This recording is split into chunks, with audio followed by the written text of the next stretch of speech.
ശബരിമലയിൽ സ്വർണം ഉരുക്കിയ കഥ പാളിപ്പോയി. അത് ഒരിക്കലല്ല, അത് ഉരുക്കി അത് ദ്വാരപാലക ശില്പത്തിലും അവിടെയൊക്കെ രണ്ടാമത് ഒന്ന് തേച്ച് മിനുക്കി സ്വർണം കൊണ്ട് എന്നുള്ള കഥ പാളിപ്പോയി.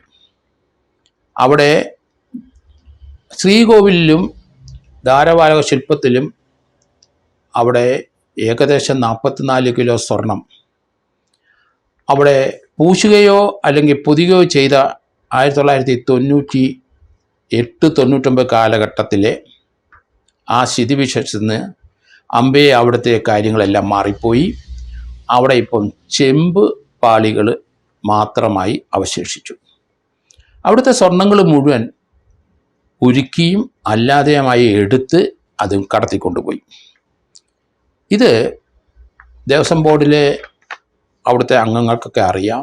അവിടെ ഒരു സ്പെഷ്യൽ വിജിലൻസ് ഓഫീസർ സൂപ്രണ്ടൻ്റ് റാങ്കിൽ ഒരാളുണ്ട്. അങ്ങേര് ഇത് അറിഞ്ഞില്ല.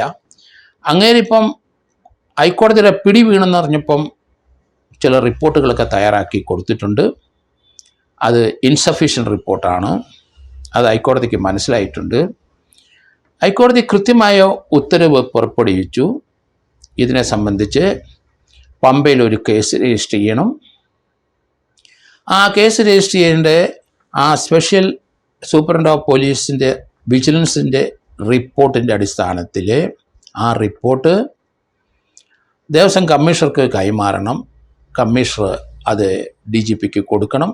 DGP ഒരു ഡയറക്ഷൻ കൊടുത്തിട്ട് പമ്പ SHO ആ കേസ് രജിസ്റ്റർ ചെയ്യണം. അത് അവിടുന്ന് ക്രൈംബ്രാഞ്ചിന് മാറ്റണം. ക്രൈംബ്രാഞ്ച് ഈ കേസിൻ്റെ അന്വേഷണം SITയെ ഏൽപ്പിക്കണം. സ്പെഷ്യൽ ഇൻവെസ്റ്റിഗേഷൻ ഗ്രൂപ്പ് വെങ്കടേഷ് IPSും ശശിധരൻ SP IPSും അവരുടെ നേതൃത്വത്തിൽ അന്വേഷണം തുടങ്ങിക്കഴിഞ്ഞു. പലരും ഒളിസങ്കേതത്തിലേക്ക് മാറിക്കഴിഞ്ഞു. ഉണ്ണികൃഷ്ണൻ പോറ്റി തിരുവനന്തപുരത്താണ് താമസിക്കുന്നത്. ഇവിടുന്ന് മാറിക്കഴിഞ്ഞു. അയാളുടെ തിരുവനന്തപുരത്തെ വസതിയിലില്ല. പാലക്കാട്ട് പോയെന്നും പിന്നീട് ബാംഗ്ലൂരേക്ക് കടന്നു എന്നുള്ള വാർത്തകൾ വരുന്നുണ്ട്. ഏതായാലും പ്രാരംഭമായിട്ട് 9 പേരുടെ പേരുകൾ പുറത്തേക്ക് വരുന്നുണ്ട്. നമുക്കറിയാം അവിടെ ദേവസ്വം ബോർഡ് പ്രസിഡൻ്റുണ്ട്. അതിൻ്റെ മുകളിൽ ദേവസ്വത്തിലെ മന്ത്രിയുണ്ട്.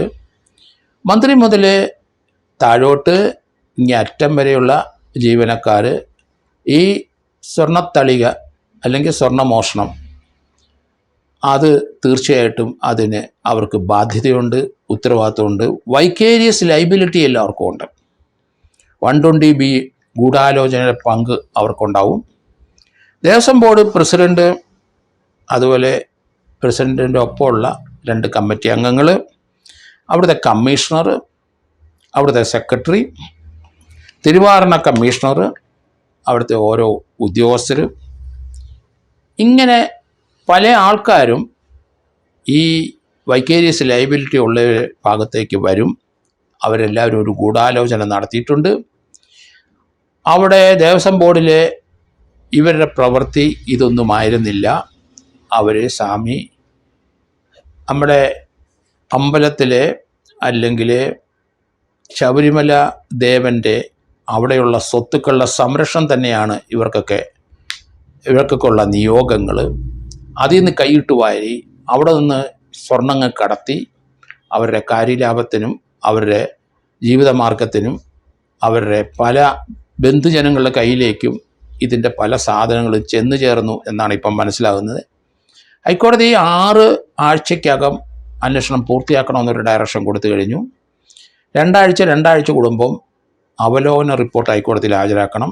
അവിടുത്തെ ഡിവിഷൻ ബെഞ്ചിൽ ഡിവിഷൻ ബെഞ്ചിൽ 2 ആഴ്ച കൂടുമ്പോൾ ഹാജരാക്കണം. 3 പ്രാവശ്യം 6 ആഴ്ചയ്ക്കുള്ളിൽ റിപ്പോർട്ട് ഹാജരാക്കണം. അതോടൊപ്പം തന്നെ 6 ആഴ്ചയ്ക്കകം അന്വേഷണം പൂർത്തീകരിക്കാൻ കഴിയുമെന്ന് എനിക്ക് തോന്നുന്നില്ല.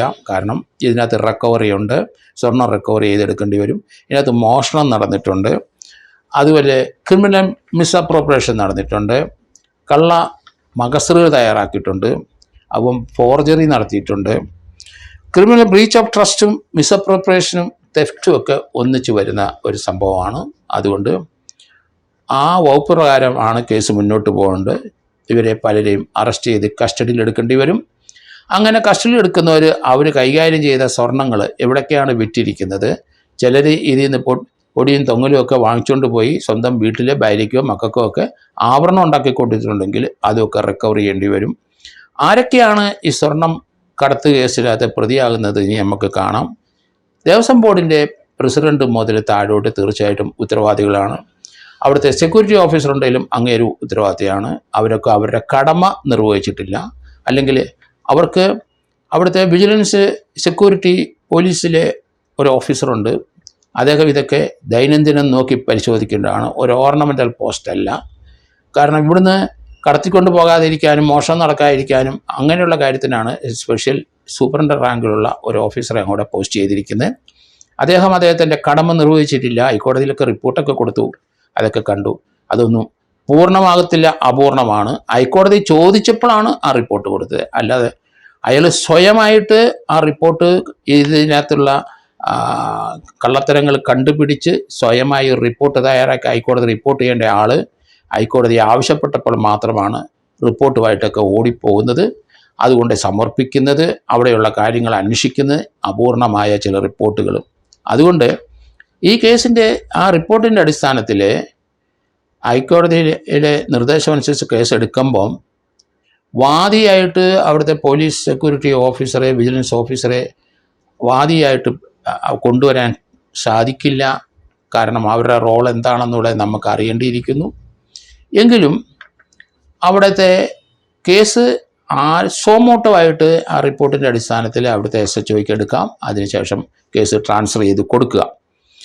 എന്തായാലും കേരളത്തെ ഞെട്ടിച്ച ഒരു സംഭവത്തിൽ സ്വർണങ്ങൾ എവിടെയൊക്കെ പോയി എന്ന് കണ്ടെത്തേണ്ടിയിരിക്കുന്നു. ആരുടെയൊക്കെ കൈവശം വന്നിരിക്കുന്നു, ആരാണ് ഇതിനകത്ത് കൂടുതലും സ്വർണം തട്ടിക്കൊണ്ട് പോയി, അതിനുള്ള സാമ്പത്തിക നേട്ടം ആർക്കിട്ട് കിട്ടി. സ്മാർട്ട് ക്രിയേഷൻസ് എന്ന് പറയുന്ന CEO പങ്കജ് ഭണ്ഡാരി ഒരു മൊഴി കൊടുത്തിട്ടുണ്ട്. അവിടെ സ്വർണ്ണപ്പാളികളിൽ നിന്നും സ്വർണം അവിടെ നീക്കിയെന്ന് അഡ്മിറ്റ് ചെയ്തു. അങ്ങനെ ഒരു പ്രവൃത്തിയല്ല ഞങ്ങൾ സാധാരണ ചെയ്യുന്നത്. ഞങ്ങൾ അവിടെ ചെമ്പിൽ സ്വർണം പൂശി കൊടുക്കുന്നവരാണ്. പക്ഷേ ചെമ്പിൽ സ്വർണം പൂശിയ സാധനം അവിടെ വന്നു, അത് നീക്കം ചെയ്തു എന്ന് അയാൾ അഡ്മിറ്റ് ചെയ്യേണ്ടി വന്നു. തൊണ്ടി മുതലായ സ്വർണം ആരെയൊക്കെ കയ്യിലുണ്ട്, എവിടെയൊക്കെ പോയി, ആരൊക്കെ ഇതിനകത്ത് കൈയിട്ട് വാരി. അതോടൊപ്പം തന്നെ സ്വാമി അയ്യപ്പൻ്റെ അവിടുത്തെ സ്വർണം വിറ്റ് കിട്ടിയ പണം കൊണ്ട് ഈ വിദേശ രാജ്യങ്ങളിൽ ആരാണ് സഞ്ചരിച്ചത്, ദേവസ്വം ബോർഡിലുള്ള ആരൊക്കെ പോയി, ഈ ഉണ്ണികൃഷ്ണൻ പോയിട്ടോട് കൂടെ ആരൊക്കെ പോയി, എത്ര ദിവസം പോയി, ഏതൊക്കെ രാജ്യം സന്ദർശിച്ചു, അതിനുള്ള ചെലവുകൾ ആര് വഹിച്ചു, ആ പണം ഉണ്ണികൃഷ്ണൻ പോറ്റിക്ക് എവിടെ നിന്ന് കിട്ടി. അങ്ങനെ ധാരാളം കാര്യങ്ങൾ അന്വേഷിച്ച് നീക്കാനുണ്ട്. 6 ആഴ്ചക്കകം അന്വേഷണം കംപ്ലീറ്റ് ആകുമെന്ന് ഞാൻ കരുതുന്നില്ല. ഹൈക്കോടതിയുടെ അനുവാദത്തോടുകൂടി അന്വേഷണം വീണ്ടും തുടങ്ങേണ്ടി വരും അത് പൂർത്തീകരിക്കാനായിട്ട്. എങ്കിലും വളരെ ഫാസ്റ്റായിട്ട് കാര്യങ്ങൾ നീങ്ങുന്നു എന്നാണ് ഞാനിപ്പോൾ മനസ്സിലാകുന്നത്.